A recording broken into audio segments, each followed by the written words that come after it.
Hello, I'm Harrison Fletcher. I love talking to people and I love my industry. So I wanted to be a little bit selfish. I wanted to start a podcast that felt like an open but honest conversation, one that explores all sides of the industry. This podcast gets very real very fast. It's open, it's honest, it's vulnerable. It's for you.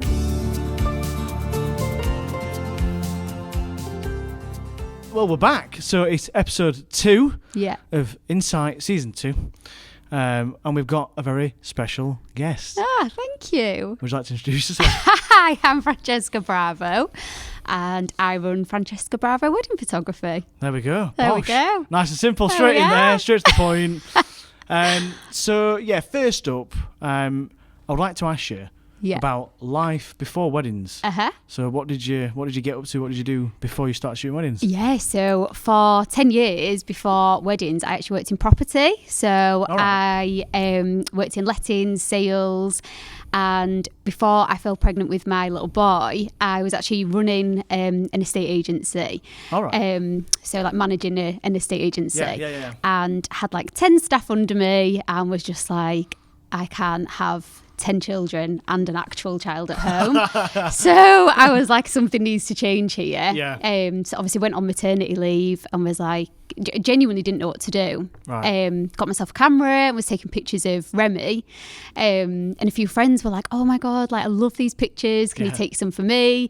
So I did. And then more people would ask. And I thought, do you know what? Let's just fake it till we make it. So I set up an Instagram, put the pictures out there, and then like literally just started getting bookings. Yeah. When was that? What year? So I started technically 2018, but I didn't do my first wedding alone until 2019. Right. Okay. And then COVID hit. Yeah, then COVID hit. Yeah. That's sort of a similar story to me. I don't know if I mentioned this before, but yeah, that's like nothing's actually similar thinking about it. But yeah, totally different. Just the years, I mean. Yeah. But yeah, like I went full time in 2019. Yeah. And then COVID hit. So that's not in my line. Oh, so it's nice to hear that back. You know. Yeah. We've got that to relate. I think it's kind of good and bad. Like. Yeah. It gave me some time to sort of be like, this is definitely where I want to go. Yeah. But at the same time, I feel like, my 2020 lineup was like set at the time was set to be like my biggest, like a great year. It was going to be epic. Yeah. And were you similar or? No. So actually, it kind of worked quite well for me in a weird way because I was still working part time at the estate agents. So I was on furlough with them, but then obviously able to build my portfolio for this side. Yeah. So then I think I went full time in 2022. Yeah. So yeah, it was quite good because I had that gradual build up of being able to get the bookings in, but having like the security as well. Yeah. So it's more of like you're like a bit more of a slow burner getting into it. Yeah. And I guess a bit of a safety net. Yeah, absolutely. You had that bit of like blanket of like, 2 incomes, but then it was like, how do I say bye to this one? When do I say goodbye? Everyone said to me, like, the second you decide to go full time, it'll just take off for you like 100%. Like, don't second guess that, because obviously you're putting your full attention into it rather than trying to split it into like essentially like home life, work life, and then the business. And it did. Like, everyone was so right. Like it was the best thing I did. It's normally the case, isn't it? I think people, there's always this thing about don't put all your eggs in one basket. But sometimes it's like most people do. Like, when it comes to work, most people are putting all their eggs in the basket. That's what life is about in a sense. I get some people probably trying to be a little bit more sort of like deeper with it, but so I'm just a bit curious then how you got into actually shooting weddings then, and like what that process looked like, and like the early days, how you're actually getting bookings, and so like how did that well then. So the early days, so I did a bit of shadowing first, so I knew like a local guy that was a wedding photographer, so I just basically called him up and said, look, how would you feel about having a little shadow along. And he was like, absolutely fine. I went as his like third shooter. So and like technically speaking, I sort of thought the way you'd sort of sold it was like, you know, you just come along, get what you want to get. And you know, because at that point, obviously, had you not obviously shot weddings before you're doing this? Never. Never. And in actual fact, he was like, "Oh, your pictures are actually really good. Do you mind editing them?" Okay, all right then. Basically, this poor couple will have got a gallery with like his pictures, someone else's pictures, my pictures. Wow, okay. 2 or 3 different edits, who knows? Yeah. But yeah, it was good because obviously it threw me in at the deep end because I was like, right, okay, now I have to edit a full gallery on like day one. So like I obviously just kept second shooting and then managed to get my own bookings. Amazing. Off the back of obviously the portfolio that I'd built through shadowing. Oh, when did you say you went full time again? When was that? I think it was 2022. 2022. It might have been so earlier. Fairly recently, I guess. Like I would say that's fairly recent. We're only just in 2025. Maybe it was 2021. She's gone back. She's gone back. It could have been 2021. I don't know. I'm not good with dates. Maybe 2021. But yeah. Amazing. So obviously now you are you are really established now, really successful. Thank you. When you actually shoot in a wedding, what are you, I'll just start basic, what are you looking for? And I'll let you interpret that however you feel. Yeah, so for me, like I feel like the biggest thing is emotion. Yeah. So like emotion, I guess, because it's like, I like to shoot quite, I love all of motion. I like all of the walking, the talk. Do you know, like I don't like to have things too like still or forced or like posed or like I like to see a couple and like how they genuinely react together. Yeah. So just allowing that bit of space sometimes to then be able to bring out the emotion. Like, I think I'd seen something before about like the art of noticing, and I feel like that is like a massive part of our job is like just noticing the little moments and like the little handholds or. You know, the grandma in the corner who's trying to fight the tears or whatever it might be. Like for me, like that is just the biggest thing. Yeah. And I think it's strange how when you first start, that should be taught as like the fundamentals. Absolutely. And it's not. It's the complete opposite of that. It's the complete opposite of that. And I find that so fascinating that when you first start, you're sort of taught this like, the posy stuff. You've kill got, the nail, like kill the. You've got like for videographers, it's like you've got to go into a room, you've got to turn the light off, you've got to be seeking out something else that's not there. Yeah. Whereas like when the actual what couples love, I mean an example of this. I mean this is a bit selfish, but I'm just going to go for it. What couples actually love and what I've noticed that they love. Yeah. When they I delivered a teaser. Yesterday. Yeah. And the couple.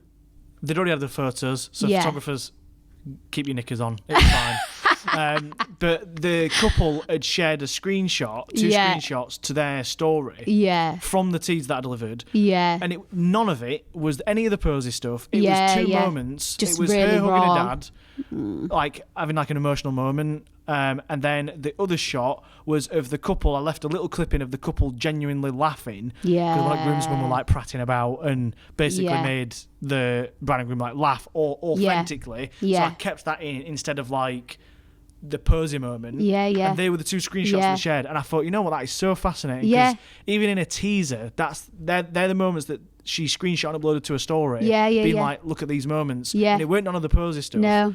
Because I sometimes think couples aren't really. They don't want to see themselves snogging every 5 minutes. Yeah, I know what you mean. Like, yeah. You want to see you might get a little bit of it, but, you know, surely we loved each other when it's, 30 years down the line. Just but no, I agree. Because I feel like back in the day as well when I was culling, like if someone was like, proper going for it, laughing, like sometimes I wouldn't include that because like, that's maybe not the most like aesthetic. The most flattering picture.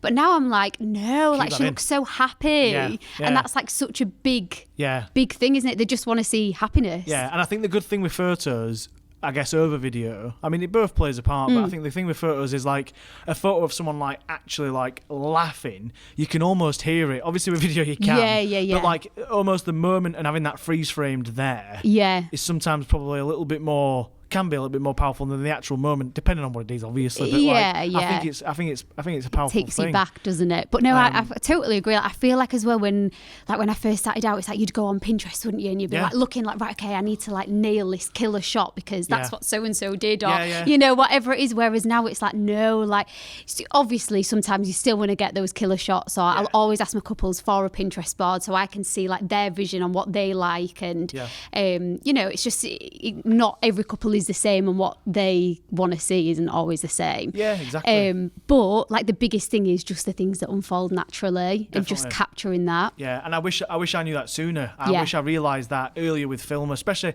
I think with photo, you probably discover that quite quickly because you'll sort of get a read on what people are downloading through the galleries and stuff like that. You'll get a read of what's popular, or just from feedback, I guess. Yeah. But with film, it's a little bit different. I felt like that process for me were a little bit slower in learning about like for a ceremony now, for example, I just used to set up the tripods in position, and I'd just take a back seat. Like, this is great. Photographer's running around. I'll just sit back. It's fine. But now, like, I'm actively searching and scanning the front row VIPs constantly to see those little tissues and you know, all them moments. I'm constantly looking for to include even in like a ceremony film, even if I'm just delivering the ceremony edit. Because if I can cut to that, even like sometimes like mums and dads will hold hands. Oh, don't. Because that's what kills me the most. And little things like that. I think like that is like. The couple aren't seeing that because they're so like locked on. They're in their moment. And it's just so nice to be able to deliver that and them see that was happening. Absolutely. But yeah, I think that's like it's weird how it's sort of taught and brought around that. Yeah, absolutely. I feel like everyone like you have to go through that though. I don't think anyone just goes on day one and just knows that's what it's about. Unless you're coming from some sort of like another background. You know, unless you've got some sort of like fashion background or photography experience. But yeah, if you're fresh at it, I think you just pick it up. What would your dream wedding look like to shoot? If you could pick like a dream, it could be a destination. Yeah. I don't know why I'm helping answer you the question. I know what it is already. Oh, go for it. I do know this one because I've had this in my head for so long. Let me guess. Can I guess? Oh, yeah, guess. Can I guess? Yeah. I'm excited for this. Is it to do with America? Maybe. Is it Texas? No, it's not Texas. He's buggered it. Cut that out. Joke. I was going to start singing Beyonce then, but I won't embarrass myself. No, my dream would be... So I love like an intimate, like town hall, like city elopement. Yeah. So it's got to be New York. New York. I should have gone with that. I feel like, like the chic, like fashion, city vibes, the yellow taxis, the I don't know why I thought Texas. It's literally the opposite of what you described. I know, it's literally nothing. Desert, dry, sun. No. I love like the town hall vibe, do you know, like especially when it's so intimate and it's like maybe just the two of them or like I've been witnessed, you know, for people before. Like it's just so nice and you get that real like close relationship with them and you get more time. You're not like stuck to timelines as you would be on like a normal wedding day. You can just really be creative with it. Yeah, is that what you say that you'd like then? Is that like your... That'd be the dream, perfect dream. More flexibility, I guess, on the day then. Isn't it, really? And more like... That's more of like a bit of a closer connection to the couple. Personal. Yeah, it's just you and them guys. More elopement style than it, like we just said, Yeah. And and like just cities, would that be? I think so, yeah. I don't think I'm a mountain climber or a desert kind of gal, no. Fair enough. I'd go for the city. If you had to describe the craziest thing that's happened to you at a wedding or that you've seen, what would that be? I mean, I feel like I can't answer this one the way I would love to answer this one. Oh, no. No, I can't. I physically can't. Just give us a clue. You can at least sort of subtly get across. The listeners will definitely be able to piece it together without saying it. So if you think like the programme that used to be like Brits Banged Up Abroad, right. But if you think if it was like Brits Banged Up on their wedding day. Like, what a clip that'll be. That'll be such a good clip. That would be, and I will not be sharing that because I can't see it. Oh God. I'd love to see that. Yeah, no. No, I'm not saying any more than that. I can give you another one though. Go on, let's I can give you another one that I can speak about. Okay. So this is like crazy but like really bad. Like the worst thing that's ever happened on a wedding day. Okay. So on the way to on the M62 on the way to a wedding. Oh no. And I literally got pulled across the motorway by a lorry. What? I didn't know about this. Yeah. I got pulled across the motorway by a lorry. Literally like, it was hideous. Just literally saw my life flash before my eyes. It was awful. Wow, when was this? This was August 2023. Right, so awful. And like now driving to weddings, I'm always like, oh my God, just get there. Luckily, I now have a private jet. No, luckily, I'd always leave so much time to get there anyway. Just so in like, case you get smashed into. Exactly, yeah. Because you never know. Well, it gets better as well. So obviously I stopped the, so obviously got out the car and the guy was like, are you okay? I'm like, absolutely not. Are you okay? Absolutely not. He's like, you're going to have to drive the car onto the hard shoulder. I'm like, Sorry? I cannot drive this car. I was like shaking. God. And he was like, right, I'll do it for you. So like, so kind of him. So he carries it. He carries it. No, he doesn't carry it. He's not the Hulk. He's not the Hulk. The story gets better. No, he drove it to the side of the hard shoulder. Right. And basically the police came and I was like, look, I've got to go. Like, I have to go. I've got a wedding to get to. And they were like, I couldn't imagine this. Yeah, awful. So yeah, the traffic police were there, the actual police were there, and I was like, look, I really have to go. Like, I'm about to photograph someone's wedding. Like, I absolutely cannot not be there. I've often wondered about this situation. This feels like an actual dream. Yeah. And it's like, well, a nightmare. Yeah. So I turned to the lorry driver and I'm like, you're going to have to take me. Did he take you? He took me. So Wow. I turned up at the wedding in a holy HGV, literally like, oh my God, my joints, like everything, just in so much pain. I'm not joking. And he dropped me, literally driving back, and he was like talking to me through the insurance stuff as well. This is the best part.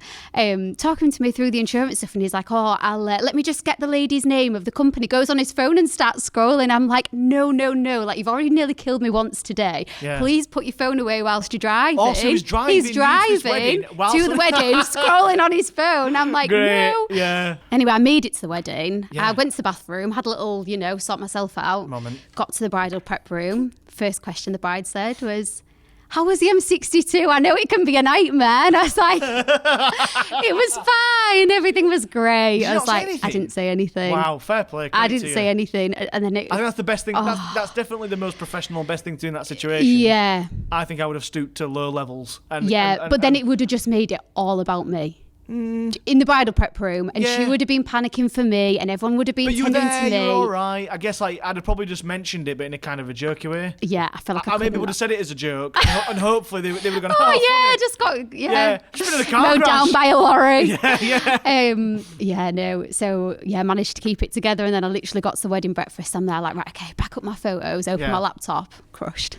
Literally totally crushed. No way. Yeah, totally crushed. What was like your cameras like? They were fine, thank God. Very lucky, yeah. But like that day was awful. Like every time I looked in my camera, like all I could see was the rear view mirror. So every time in my camera, like I just kept seeing that rear view mirror.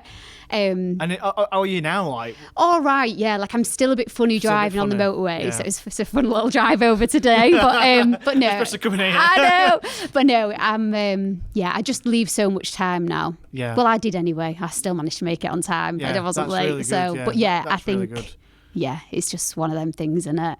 Yeah. When you're up and down the motorway all the time. What a story. So yeah. That is definitely the wildest story we've had on this podcast. That is good. But yeah, so we're gonna transition from like naughty, selfish, stupid truck drivers to naughty, selfish videographers. Okay. So I would like to ask you what is something that videographers do, and be honest. Yeah. I know you sat opposite one. They're all awful. But just, what is something that videographers do that like proper annoys you? You think, why are you doing that, you little rascal? I think, to be honest, it's not wedding videographers. Because I think you've all got really good etiquette. Like I've genuinely, and I'm not just saying this because I'm sat opposite one. Loads of them are listening, and I'm going to be cancelled. No, but I think. Your photographer is saying, "Why is she saying this? She didn't say this." I know. No, I think genuinely, like I don't think I've ever worked with one that has had like, bad etiquette. Seriously bad. Like I'm very chill anyway. Like obviously you've worked with me. Like I am very relaxed, and I don't know. I like to think I'm quite a decent person. Like I would always get on with. Do you know what I mean? Like I'd always get on with. I just think sometimes like you can turn up and we're building up. The problem is when it's people hire videographers that maybe aren't used to doing weddings. So there might be like commercial videographers or and they just haven't quite got that etiquette yet. So their gimbals are in and they're out all the time, and tripods everywhere. Things like that, which it isn't common. But obviously that would be the gimbal thing is the worst thing, because it's like, I like to work with a lot of movement, so it's easier for videographers as well. Yeah. And we can both kind of get what we need to get. But I think, that's it. I think a lot of photographers and videographers these days work quite seamlessly together. Like I think the style is almost blended, almost like really you both could be doing either. In a sense, mainly the sort of like lead photographer and lead videographer will sort of be most of the day sort of shoulder to shoulder. Pretty much shooting very similar. Just one's recording, one's taking pictures. Yeah, exactly. I think a lot, and it's all communication. I think over the years, it will probably, when I first started, so probably same for you as well. When you first got into it, when I first started, it was very difficult to sort of communicate from my perspective to a photographer, because they were very much like, it's like my way or the highway type of deal. Yeah. But I think that was a reflection on the types of weddings I was shooting at that time as well, if you can read between the lines. How often would you say that you work with videographers? Yeah, well, this is the issue. And I think we have touched on this the other week, haven't we? I don't know. We have. So I've got the memory of a goldfish. So I think my problem at the minute is, like I have mentioned, like, we go into like a next bracket of weddings. Yep. Obviously people then sort of invest in me, and they're like, right, okay, like we love your work, like we want to make this investment. Yeah. And then I'm like, amazing. They're like, have you got any videographer recommendations? So obviously then I send people I think are, well suited to me. The work fits, they fit, like, it's a good, like, it'd be a good seamless team. Yeah. But the problem is then that they're like, oh, we can't afford that. Actually, we only have £800 for our wedding video. Budget, and it's like, you can't. Yeah. It's never going to blend well enough. So then a lot of the time they are sort of saying, oh, well, we don't have that. Yep. So then we will forfeit the video, which is just, for me, when I got married, looking back on my video is like the biggest thing. So I love looking back on that. And it's like, it's an actual like piece of artwork. Like I adore it. Yeah. So the thought that somebody would have this amazing wedding day and then not have it captured on film, that just kills me, because I'm like, or even just have it done but going for, Backstreet Bill, where it's like actually they're not going to get what they want. It's like money does come back around. Like money's always going to come back around, but you have that day once. It's like, choose your investments. I think more than ever, photographers and videographers work really, really well together. Mm-hmm. And they support each other more and more, which is a great thing. And we help sort of push each other. Yeah. But it's got to the point, like I remember now the conversation we had, where we've sort of both grown together. And put prices up at the same time. Yeah. So that now couples are all of a sudden having to pay sort of this extra lump, I guess, of money. Yeah. And the priority, and I get it, I completely get it. Yeah. The priority will always be photo over video, like for majority of couples. Yeah. But like you say, it's a shame when like couples get in touch and they'll say, oh, have I got this amount because we spent it on a photographer? But then they'll spend it on the Jimmy Choos or the shoes that you can't even see, and you're like, oh, come on, like it's one like, day. It's like dresses, like it's got. I mean, I'm here for it, ladies, but like dresses, of course, having like 2 dresses, or sometimes when I've had 3 dresses, and I'm like, maybe just cut back on the dresses. And the shoes, maybe. You don't need 3 pairs of shoes. If you can get it all, amazing. But if you're having to sacrifice something, don't sacrifice your film. Like, it's just, your photos and your film are like the 2 like tangible things that you take away. And I don't know if this is really controversial. I don't know who said this. Someone said it to me and I don't know who it is. I'd love to be able to quote it, but I can't remember. But I do agree with it. To some degree, I think photos initially are more preferred than video. I think it's great to have your photos, put them on Facebook, put them on Instagram, all that sort of stuff. Like, I think photos are great, and obviously, not saying that they age badly, they definitely don't. No. But I feel like video is not as impressive at first, although it still is. But I don't think video is impressive at first. But over time, as like family members pass away, absolutely. X, Y, Z, and like you can hear people, you can see the emotion, you can hear the speeches, you can everything's feel there. It. I think that in time becomes more valuable than a photo, maybe. If that makes sense. Not saying that photo isn't valuable. They go hand in hand, but it's like to get that they sort of work together. They help each other. To get that like good media team, like you need to be getting 2 people like on the level. It's an ongoing battle. Do you think that photographers should offer video services as well, or do you think it should be left just to videographers? Oh, that's an interesting one. I'm baiting her. I just think anyone that can do it's very brave. Yeah. Like, it's not something I would want to step into. I just think it's two totally different skill sets. And it's just, I don't know. I think if you can do it, you're very brave. My only sort of thing is like this new, on a wedding day and you're doing both photo and film yourself. Yeah. I don't know I just don't know how people do it. I don't know how they do it. And I don't know how you can, this is really controversial, but I don't know how you can say that you're doing an amazing job at both. Yeah. When there's people out there doing one of them each. Yeah. And obviously dedicated for that role. Yeah. They must have like a good second shooter team. Yeah. They must have very strong seconds. But even then, I'm like, well, it's a little bit cheeky because you're saying you're hybrid shooting. Yeah. And you're shooting it all yourself, but you're bringing in a second that's not quite as good as another videographer or photographer would be. Yeah. So whatever they're doing, the second. Yeah. If they're doing photo or film, whichever one of them they're doing, unless they're a dedicated videographer or photographer themselves, I don't know. I just find it all a bit strange. To be honest, I don't actually know anybody that does it. Like, is it really a thing? It's really a thing. It is really a thing. It's really a thing. Yeah, I mean, I listen to quite a lot of podcasts in the industry, and I try and keep up with what's like relevant, being chatted current. About. Yeah, keep it down with kids. Come on, here on Inside. but yeah, I'm seeing it crop up a lot, and I think because we're living in like an era of like, everyone wants it, but not necessarily everyone can afford it. So then it's people are stepping into it more. Yeah, and obviously we'll come on to this, but you know, on about sort of the bookings this year and the inquiries, but you know, it's a big thing in the industry. Everyone's talking about it. This year's a little bit different. I think more and more people you will see stepping into it. Yeah, doing it. If they can do it and do it well, I guess great. But yeah, it's not something I could do, so all the best. Yeah. Good luck and see you later. Next question, please. Yeah, I know. So my next question for you is, do you think that photography is becoming oversaturated? Now, there you go. There's a question for you. There's a question. Do I think it's oversaturated?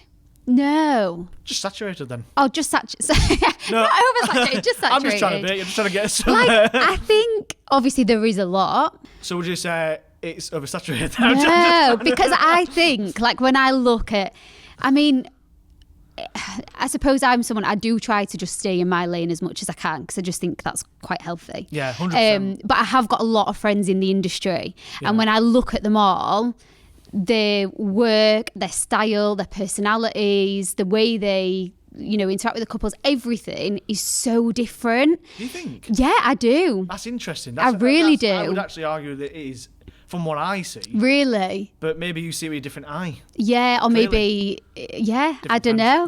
Maybe, I don't know. Yeah, I just think everyone's like got their own unique craft, or like even Soph, for example. Obviously, we're both friends with Sophie. She's insane. Sophie like Mott Photography. Sophie Mott Photography.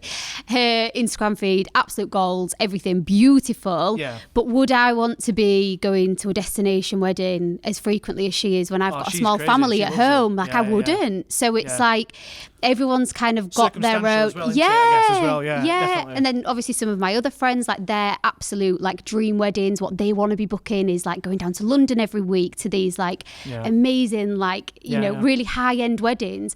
Actually, for me, that isn't my goal, because I want to be close to home. Do you know, like I don't mind I take a couple of destination weddings a year, and I'll take a few like dotted around, but like my main goal is to have them close to home. So I think everybody kind of wants something different. So I think there's space for everybody. Yeah, that's a really good way of looking at it. I've not thought about it from that perspective. Asking that question, I was just like, literally just trying to bait something out of you. I have no direction to go with it. But yeah, you want to see me cancelled. You want to see me cancelled. I just think, I think you've taken my negative question and spun it into a really nice positive. This is what we do. That's really good of you. That's really good. And I haven't had any media training, I promise. So she says. I know. Yeah, just had a little, you know, refresher on the way here. I think there's certain photographers that you look at the work and you can tell like straight away. Like, to be fair, Soph, when I see her upload, I know that it's Sophie's 100% straight away. I can tell it's her work. Yeah. But like a lot in the industry, I think kind of look very similar. But I think the same can be said for video. I think video is becoming, because if someone asked me about video being oversaturated, I'd probably say sort of. I think it kind of is, like, you know, how. So I would say like there's less videographers than there are photographers as well. So that's interesting. Yeah, there's definitely less, but I think. But I suppose less people invest in video than they do photo. So it pool. balances out, doesn't it? Yeah. Yeah, I think like, you just hit the nail on the head. Like you've got a much more wider reach. Yeah. Whereas video hasn't. But I think this comparatively it's the same. Percentage that'll probably book. Yeah. Do you think that social media has made weddings more about like aesthetics and the way things look rather than the emotion? Yeah. I told you. I actually, I do to an extent. To an extent. Yeah. And I think there's a few, or no, not a few. There's a percentage where you can tell it's not about that. Yeah. But there is definitely a high percentage where it is, and I think it's such a shame. Yeah. Because I've noticed, particularly, I think it was last year, in fact, I've just noticed brides be so much more nervous because I think the pressure that they have now is ridiculous. The pressure to look perfect, for everything to be perfect, I don't know. I just think there's so much pressure on everything. Even like the lead up to it, the hens, everything. It's like it's not just a night away anymore, is it? Got to go away abroad. Do you know what I mean? It's like a full event, and usually 2 or 3, and the outfits and what you're wearing, and there's just so much included. I think there's far too much pressure now, and it's sad because it takes it away from what it's really about. But the best days are the days where you can just tell it's not about that. Obviously, they invest in the the beautiful florals and everything. I'd never take anything away from that side of things. Everyone wants their wedding to look aesthetically pleasing. Everyone wants to look good on their wedding day. But there's a fine line between trying to achieve perfection and just trying to have the best day with the people that you're closest to. I think so. I don't know, there's still that little bit of me where I hope that that's just a bit of a fad, and then it's normalised, and then everyone just goes back to living their little lives and having the nice days. It's really interesting what you said as well about the sort of like you can tell in the morning that's perfect. Like what you said about you can see how nervous they are and anxious almost. Yeah, it's awful. Went through a phase recently, which probably were in 2022, 2023, like those years where like TikTok were really popular in the morning. Yeah, brides and bridesmaids were always doing like TikTok stuff, which is obviously influenced by social media. Yeah, which was actually quite nice though because they were having fun and they seemed relaxed. It was more about the fun of it. Yeah, and then now I'm sort of seeing brides like. I were at a wedding recently and I saw a bride that was literally like so stiff physically because she didn't want to like ruin anything, like makeup, hair, the way that she looked and stuff. I was like, sure, that looked to me painful. It didn't look enjoyable. You're supposed to be drinking, having a laughing like all day. She's kind of like, sort of like a statue. Like, it's like Kim Kardashian at the what is it? Met Awards? What is it? I don't know. I don't know the Met Ball, the Met Gala. Oh yeah, you know what I mean? Where she has and she literally cannot breathe in the corsets and the. And I feel like probably brides feel like pressured to be like. Just to look perfect. Because they see it on social media. It's like, who's sad. to blame though? Like, are we to blame for that partially? Like, because we're part of the problem. But I suppose we only document what's presented to us. So exactly. Yeah, absolutely. We're not sort of real. I mean, there are people out there, there are photographers, there are videographers that like add things to the day, more editorial style, I guess, like true editorial, like more posy and doing this and doing that. Yeah. But I don't think it's like that serious. Like, it's not that damaging, is it? Like, it's not really that deep. I think it's just social media, isn't it? It's trying to achieve perfection when the perfection doesn't actually exist. Yeah, hopefully. Yeah. Something shifts with that. But with the way that things are going, probably only going to get worse. Yes. Listen to us. Yeah. Oh, moaning. Such cynics. Hopefully it gets better. So what is the most that you can think of, the most beautiful moment that springs to mind that you've captured? Something that's maybe emotional or something that struck a chord with you. Yeah. Okay. So describe it to us. Paint a picture. I can describe it. So I'd had a wedding and it was a December wedding, and so she didn't have a videographer, and and you're like, don't hear it then. I know she didn't have a videographer, and it was just the most beautiful moment. So like whenever there's like a dad and daughter moment, that just for personal reasons, that gets me every time anyway. Yeah. But he was just doing her, so she was helping him put his cufflinks on. She'd got him some gorgeous cufflinks and it was a picture of her as a child. And you could see like just the way he was looking at her. Yeah. Like it was just everything. Like his facial expression, the way he just kept looking at it, you could see he was holding back the tears. It was a beautiful, beautiful, beautiful moment. And I saw it and I thought, I just need to get this on like my phone as well. So I got my phone and just took like a little video of them as he was doing it. And I put it on as a reel, and it just said like, when you realise you're capturing a core moment. And like 6 months later, she messaged me and she told me he'd passed away the day before. Oh God, it chokes me up. But yeah, she told me he'd passed away the day before, and she had to message me because she was like, seeing the video that you captured of that day, and obviously like the way like he'd looked at me and everything, and like all of the pictures that she had from the day, and the fact that he was able to be part of the day. She was just like, it's brought me so much comfort. And she was like, I just needed to let you know. So it's like, you just crazy. Oh my God, you you're capturing something special, but then when something horrific and tragic like that then happens, it just hits home so much that actually, wow, like our job is so important. So that I feel like that'll always just like stick out for me. Like I still look at it every now and again, and I'm just oh, like how special that I've managed to capture that moment for them. That's amazing. That's really good. And like I say, it does highlight exactly what you just said, like how powerful the job can be. I mean, just to sort of throw it back to something that when I very first started, my second ever wedding was for a charity, and basically were people that had cancer. So, and it were people that were basically needing to get married. Before they passed away. They basically, this cancer charity got in touch and said, basically, would I shoot this wedding on the grounds that it needs to be edited within a week after the wedding, because she was ill, going to die within, I think it was a month. She passed away. It was really weird how it came about. Like her son was called Harrison, so like that was really weird on the day. Like that kind of felt a bit like a weird connection. Personal. Almost. As lovely as a day as it were, it were quite.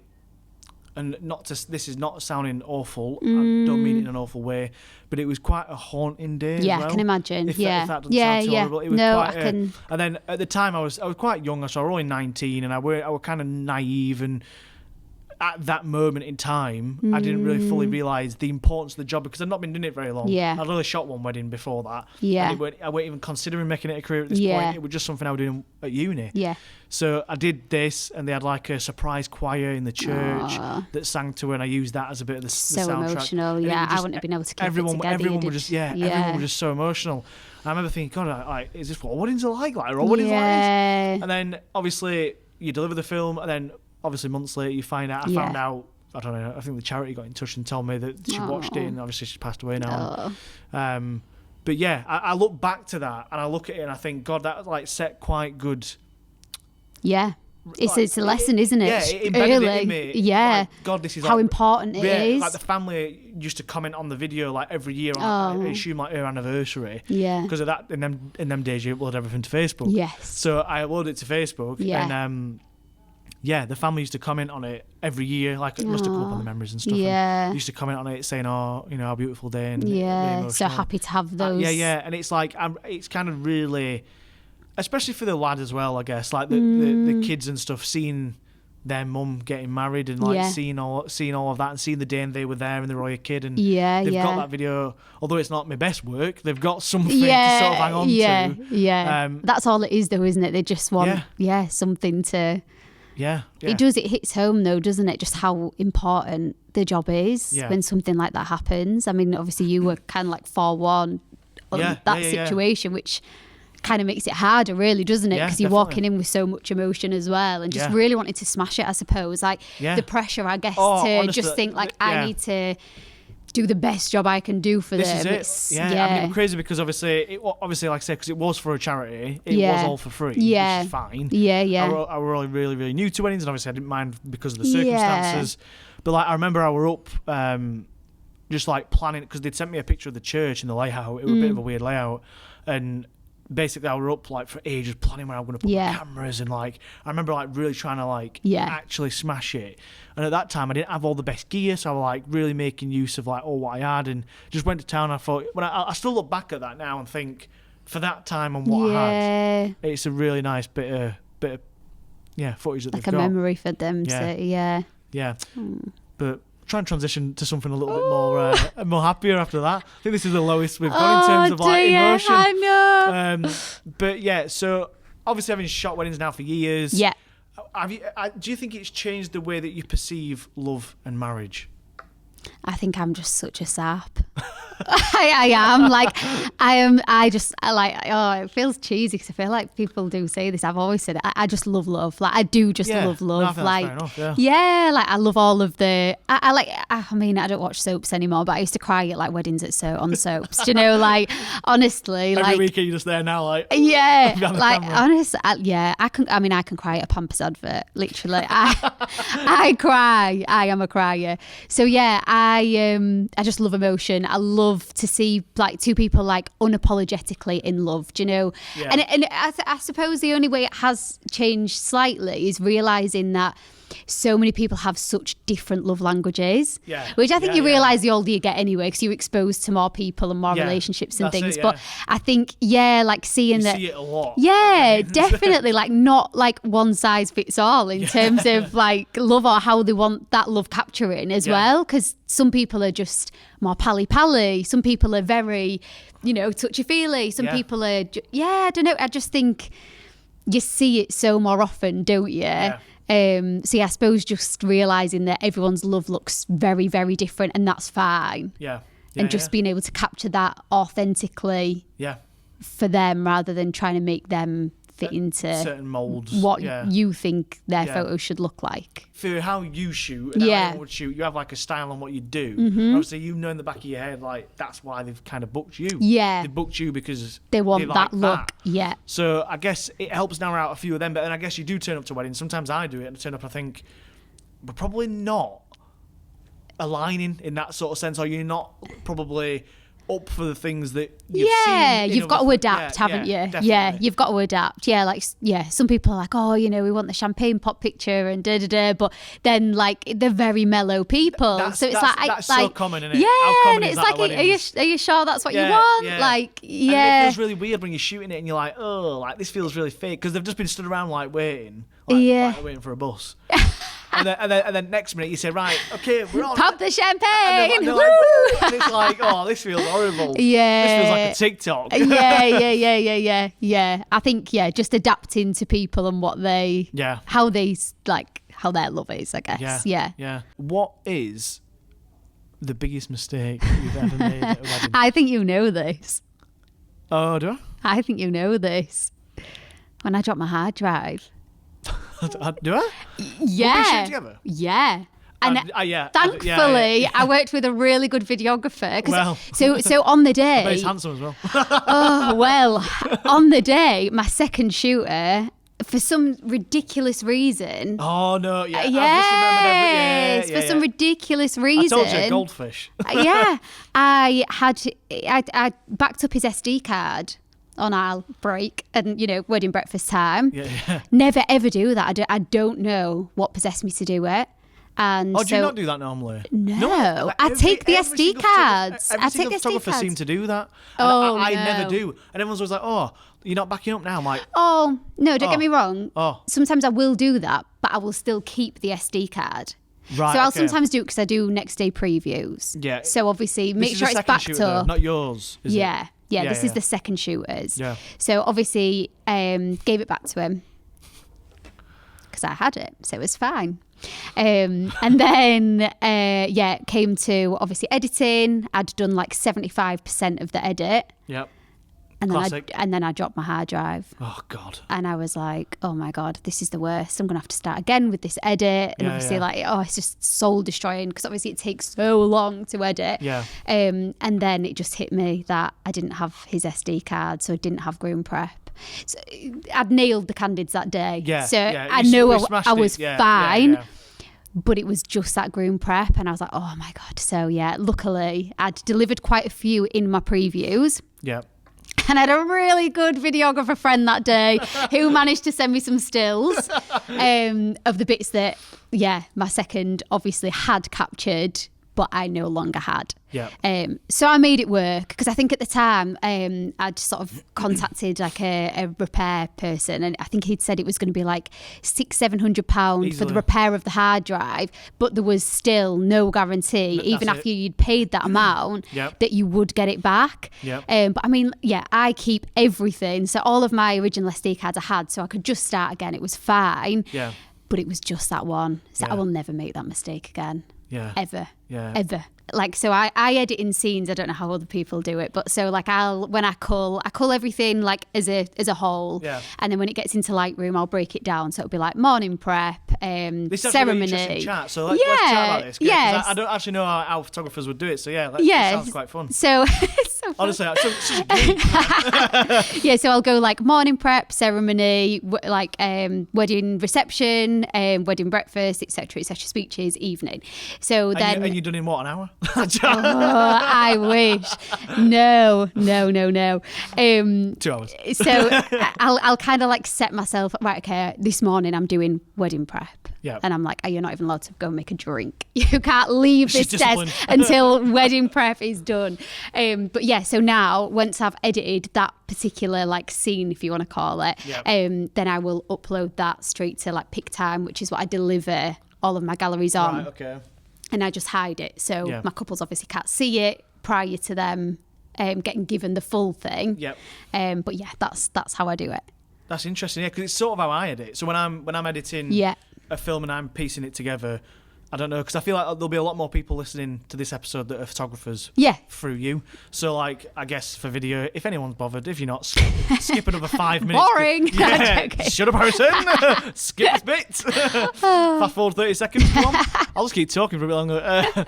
But so generally, I'm the same. So, like, I'll, in Final Cut, in the editing software I use, so I'll make categories basically. So I'll make it'll be groom prep, bride prep, do it all manually. Yeah, exactly. Add all the files into those. Yeah. Add it onto a timeline and then cut it basically, and I trim everything, trim all the fat off essentially. Yeah. And make everything then that I need to use for the film. If you could go back in time. Oh. Time machine now. Yeah. We've unlocked that. Okay. And you could give yourself, your younger self, one piece of advice to do with weddings. What would that be? What would you say? I would say, I think like we touched on it before earlier, so I don't want to be too boring here, but I think like stay in your lane. Yeah. Don't try to imitate or, do what you think Instagram would love or what you think, the couples would want to share on their Instagram or whatever, and just capture that raw detail, the raw emotion, the love. I just think... when I first started, I definitely, I don't know, I think I just overthought a lot of things and like how you'd come across or, but I think just stay in your lane. Do you, and actually, like people buy into you for you as well, don't they? Yeah. So there's no point trying to be anybody else. Yeah. Because that's not going to wash, is it? No. To some degree, I think we all learn that along the way. I think because that's something I would say that I'd just say stay in your lane. Yeah. Don't listen to the outside noise. Don't look to other people too much. Don't look online too much. Not everything you see that someone's doing or that people are telling you is right for you and your business. What works for them probably won't work for you. Yeah, absolutely. I would argue that it probably won't work for you because... Be authentic. Yeah, businesses just are different. Not meant to be like everyone doing the same. No, so, agree. Yeah. Bosh. That's what I'd say. Bosh. That's that what I did. That's my sheet now. Come on. If you could tell couples one thing, or you wish couples understood one thing, that went into wedding photography, what would that be? Everything. Everything. Like no, but the fact that you give everything. All right, I understood that as like literally everything. Like you give everything. Do you know, like? Yeah, I feel like you give so much, don't you? Yeah. So I suppose like. I think, I don't know, everyone works differently, everyone is different, but I feel like for me, like the connection I have with the couple. Like I love to get to know them. Yeah. Like I'm really invested. Yeah. So I feel like, and obviously like you break your back, don't you, to like make sure like for, especially literally like in my for case, my back is literally killing. yeah, no you do, you're there with I saw something the other day, it's like the photographers use the heated seats for the back pain, not for the warmth. Yeah, I'm like, I'm still going around in summer with the bleeding heated seat on. Yeah. But no, you do, to make sure that the previews are there like quickly for them, then you know, for photographers most of the time, like for me the next day, you know, like you put so much into it. And I think most of the time the gratitude is there.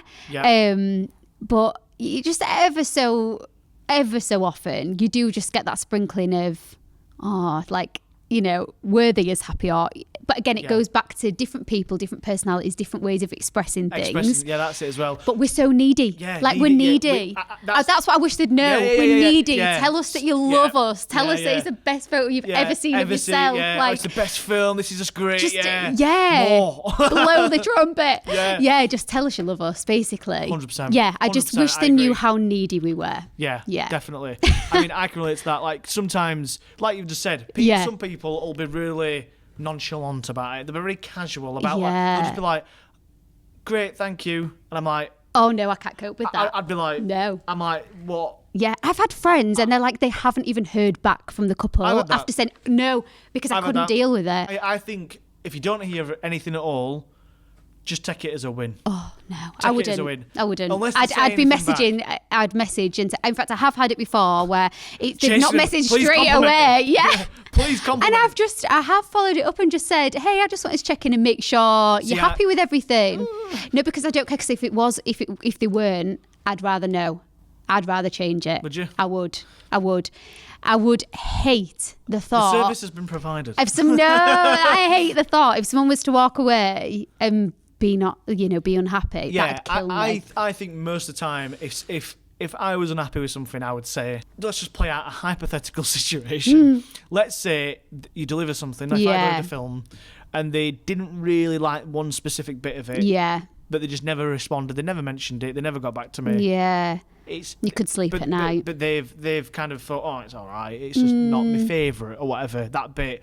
This is a hypothetical situation. No, I need the love. So, and then they just don't get in touch. Yeah. But then if I was to get in touch and chase and say, yeah, is everything all right? Is there anything I can help you with? You know, do you love it? And if they said, oh, actually, no, I want to I think, oh, I've just made a rod from my own back. Because now they're going to say, oh, I want this changing. I know the flip side to that is like, oh, you want to always kind of be, you know, chasing and saying like, oh, I'll make it perfect for you. Yeah. But I feel like sometimes in some situations where I've done that, you just make a rod for your own back. Yeah. And you make an issue out of something that probably wasn't as big a deal before. Yeah. Oh no, I couldn't cope with silence. Oh, I take silence over someone saying. I think as well, like I do genuinely have quite a good like connection with a lot of my couples. It's really rare, but yeah. So if I didn't hear anything, and like even like after, like one of my other supplier friends recently was like saying, we were talking about the whole like, do you follow on Instagram? Do you follow your couples on Instagram? What is your thoughts on that? What is your thoughts? Do you do it? This is my podcast. so if somebody inquires with me, I don't.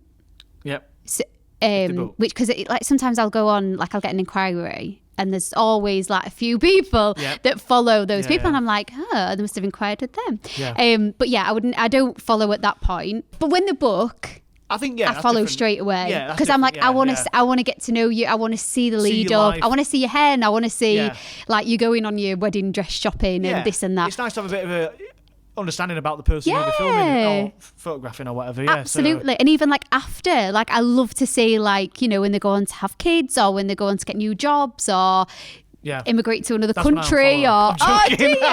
Yeah, but this is what my friend was saying. Oh, they unfollow. They were saying like obviously you can well I don't know actually, but they were sort of saying like you can, like the lifespan, you can't follow these people forever because how many people then are you following? But I love it. Like I feel like I'm a lifetime lover. I'm like lover. I'm like I want to support from like the background or even when they go through the hardships. Sometimes even if it's just like replies to stories and bits and pieces. The way I look at it, and this is maybe a little bit unfair because thinking about it out loud and saying it out loud, you're going to be savage here. I'm going to be savage. It's going to be brutal. It's not that brutal.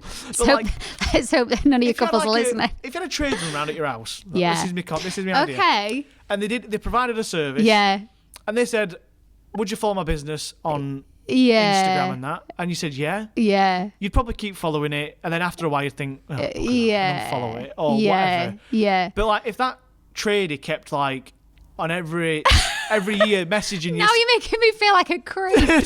saying, congratulations. Yeah. Or like every time you posted a picture in your kitchen. Like, oh, look at the way that door opens. And he's like, oh, that's me, thank you. Like, I hope you're the good one. Yeah, that's yeah, my work. Like, I don't know. Like, I think it's so personal, though. A wedding day is so personal. Yeah. Bear in mind, you've got a front ticket. Yeah, you've got like a front seat to like the biggest day of their life. Yeah. Like, even just hearing the speeches, like sometimes like you really like get to know like what they're about, and you hear the hardships, and I feel like you're emotionally invested, aren't you? You are let into so much. Yeah. But the flip side of that is like, I think most couples are happy with the fact that they know that you're not. Some couples, and I know some photographers, really market like, I'm your best friend. Yeah. And I'm gonna turn up and be like a big cheerleader and that's all this. Me. And that's, as a bloke, I guess there's a barrier there. Yeah, instantly. of course. And it's a bit different with video as well, I guess. From what I see at weddings, most photographers are more generally more invested than videographers are. I don't know if that's because it's a bit more like you're a bit more in the background, aren't you? Because you can capture it that way more. Yeah. You've got that. I would say that I'm not like super quiet. I'm not really a quiet personality, but like I'm not as invested and as chatty as a photographer. I guess it's a bit easier for you to just sort of chat and take a photo, whereas it's for me to chat and be filming somebody. Exactly, it's a little bit more difficult. Yeah. But I guess, I think photographers are more invested. Yeah. I'm a bit of an empath as well, so I feel like once like, I don't know, I'm emotionally invested in someone, I'm like, oh, yeah. Yeah, so I'd just like to sort of transition onto talking about, I don't actually know loads about this. I don't think I've chatted to you a ton about it. Okay. But like the content creation. Okay, yeah. Talk to me about that. Yeah.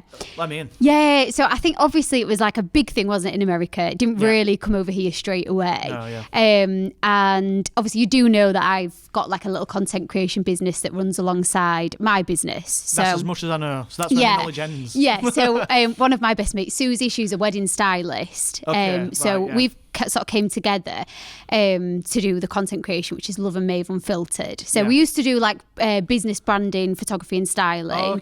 And then obviously sort of it's transitioned into content creation. But I think, to be honest, I never really understood like why someone would just want clips on the phone or like a bit of iPhone stuff when they've got like the real deal, when they've got like the real photos, when they've got the real video. And I never got it. And then I got married myself, and I was like, the next day I remember just thinking, I just want to see everything. And obviously there's a way, isn't there? Like you can't get your photos straight away. You don't get your video straight away. And when you do get your video, it's an absolute masterpiece that you will like love and enjoy for years and years and years. But I do think there is that gap between where it's like just those, I don't know, just the little bits that you can replay and the way things, obviously it's different perspective. It's totally different. It's completely different. I'm all on board for content creators. You cannot replace, like one cannot replace the other. It's a totally different thing. But I just remember waking up the next day thinking I just want to see it all.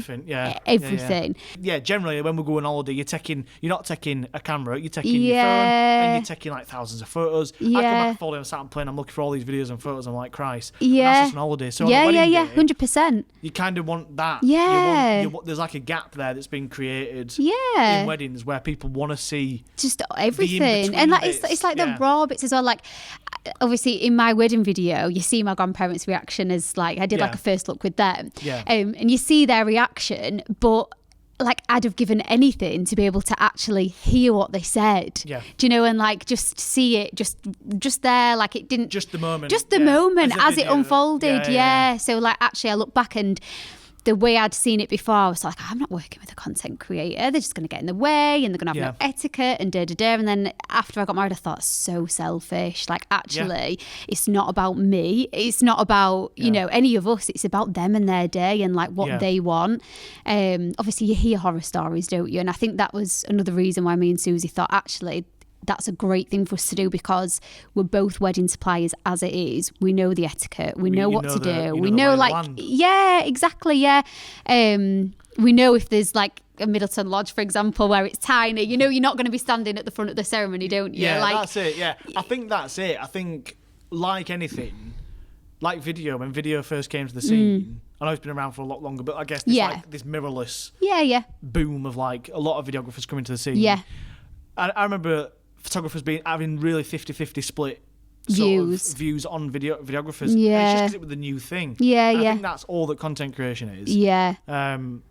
I speak about it quite a lot on the podcast, but I feel like now, I mean, how long has it been around? Probably 2-3 years? A couple of years, I reckon, yeah. And I think now it's died off. Like, I think, like, most people you chat to are like, content creators, I've worked with a few, they're all right, Yeah, I think that's the thing, isn't it? As long as they're good people. That's it, like, as long as they're good humans. I can't say any bad words about the ones I've worked with. No. Like, the ones I've worked with have been just sound. Like, they're like, I know. It enhances your day, because you've just got another mate. Yeah. It's someone to chat to and they're there with you, and as long as they're, like, not in your face, or like the ones I've worked with have been great. They've just said, like, look, we know that you're, like, priority, we'll just sit back, like, you know, and they've literally, it's been probably how I were when I first worked with photographers, whereas I was just, like, literally like a shadow to them, like, I was just cowering behind them almost. And that's kind of how they are, and that works as long as they're, and I think a lot of the time as well that they're after totally different things completely. Photo, video sort of after this, like we said before, sort of neck, like shoulder to shoulder, not neck and neck, like shoulder to shoulder, sort of after the same thing, from a certain perspective, a sort of stylized, creative, cinematic-y, editorial, whatever word you want to put in there, timeless. Chuck that one in there, but why not? But it's all of that. Whereas the content creation is more like just BTS. Yeah, it is. Yeah, standing back and just getting that different perspective of the day as it literally naturally unfolds. Yeah. However. Dun, dun, dun. I'll throw it in there. I think the only trouble is when, obviously, the obvious one is when couples are choosing content creation over video. Absolutely. And I know there's the whole thing of, like, because I don't know how much content creators really charge. I imagine it's in the region of, like, 500 to $1,000. I don't know, but, like, that's you if you're paying the top end of a content creator, you're not far off paying a bottom end videographer. And obviously they are different things. But if you're gonna choose one, I don't really know why. You would choose, like, phone footage. No, I agree. I agree. Because, I don't know, but, like, I guess to some couples and some people, it's different. They might not be bothered. And that's the harsh reality. I think that, but there would be in years to come. And that's the sad thing. Is that in that moment in time, they think it doesn't matter to them, but if they got it, and they look back, they'd never. Like, if you gave them a wedding film of their day and said, right, you know, after the wedding, you know, pay me X amount or you never see it again. They're going to pay you out there because they're going to want it forever. Really, like, it's such a big thing. And I just always say, like, money does come back around. Like, you can always earn more money. You can always find a way, can't you? But you just never get that day again. So no, I would agree with that 100%. Like, it's a completely different thing. And I think the content creation, if you've got the budget and it's an additional thing that you can afford, great. But I wouldn't personally ever say sacrifice. Counteracting my own argument, I would say that if you're on a budget and you can't afford video, then definitely get a content creator. Like, it makes sense. Like, I get that. Like, if you know that a videographer is totally out of reach, then do get it captured. Do it. Absolutely. You've got But I think when it comes to choosing one or the other, if it comes down to that, I just think generally it's like a no-brainer. But over the next 3 to 5 years, where do you plan to, like, take the business? Have you got any plans? Like, what are some of your goals? What does that next 3 to 5 years look like for Francesca Bravo photography? Honestly, I'm like, it's weird. So I'm such a goal-driven person, and I'm always reaching for the next thing, and I've always got my sights on something else. I can feel a book coming. I knew I could feel it. There's a book. But for the first time in my life, I just feel quite content. That's amazing. Yeah, it is. It's quite scary. It's a scary feeling because it's but you should be doing more. You know what I mean? I think that's just the nature of owning a business. And I read recently, it was a good quote, I can't remember the exact quote, but it was basically saying that, like, a business you should build a business for the reasons that you started a business. You know, like in terms of like setting your own hours, not always working, being more comfortable. So the business, you should run the business shouldn't run you. Oh my God, do you know what? That's so true. Yeah, I agree with that totally. If you're saying that now you're pretty content, I think that's like, that is my goal. Yeah. I'd love to get to that place of like being absolutely like, I'm at a decent place, and I don't need to, because I think that's the nature of owning a business, is that every year you think that it should be going up and up and up, and that you never have these rocky roads, and I think that's I think if you get to a place where you're like, actually, there's just a level of like comfort there, isn't there? And I think for like a long time, I suppose you like compare, like obviously not imposter syndrome, what is it, like when you compare yourself to other people? I don't even know, there's a name for it, there's like a label, isn't it? It was something like that. We'll go with that. But like you do, and you think, oh, like should I be pushing to get this, or should I be trying to do that, or should I be, and it's like, actually no, like I'm happy with where I am, so it's like actually just enjoy that, enjoy it. That's what you've worked towards. And in any other job, if you weren't working for yourself, if you got to a comfortable place, you'd be like, oh, this is pretty good. Like, I'm happy. And that I think is what 99.9% of the population and I think like me and my husband have always said like we'd love something for us, you know, something we can do together, like a personal investment or whatever it might be, and we've always like dabbled with the idea of like property, something like that, but obviously like with the way things are at the minute, it's not like the best thing to do, but I think like there's always just something inside us that we're like, we want to do something together at some point. So I hope we find what that is. But in terms of the business and the way it is, like I do just feel quite like comfortable with the way things are. Amazing. Which is really boring. No, I think that, honestly, for the conversation that we had, for the whole episode, I feel like that is like the perfect ending. I honestly do. Because it's so nice hearing, for a change, someone being honest and not being like feeling like they have to be constantly. This is great for people to hear. I think there'll be a lot of people that are like, it's a bit foreign. It feels a bit like it feels strange to say it out loud. I think someone that is brave enough to say that and say like, oh, I'm happy just being where I'm at. And like, I don't feel a need to constantly be each year trying to push it. And like you say, if you feel like you've, you know, I'm in a good spot. Then why bother pushing? I honestly think that's great. And I think more people need to realise that. And try to just embrace it. Because I think that's the thing, isn't it? There is this pressure that you see of being... If I go on Instagram, I guarantee if I go just scrolling through like your own page or whatever, you see all these quotes about... Don't ever sit comfortable. It's all these Americans like, you know, talking about constantly go out and face your fears and climb that mountain and come on. It's like, Christ almighty. Like, I don't want to do that. I don't want it. I'm happy. I want a simple life. But that is a big thing as well. It's like finding the joy in like the little moments. Like I feel like I've really... The job's demanding learnt enough. That, The job is demanding enough. Like you've just said about, you know, going on destinations and, you know, it's a lot. It's knackering. It's it all sounds consuming. great. It looks great online, but it's not. And it is. I think that is what you said. I think that's a good ending. But is there anything else you'd like to say? No, thank you very much for having me. Honestly, it's been absolutely amazing. I think it's going to be a corker of an fantastic. episode. Good. So, amazing stuff. Where can people find you on the socials and website? At Francesca Bravo Photography or francescabravophotography.com. Amazing. So, cool stuff. Is that same across all socials? Just double checking. I don't know. I think so. Go find her. You'll find her. You'll see her somewhere there. You'll see her knocking around. But cheers. It's been great having you. Thank you so much.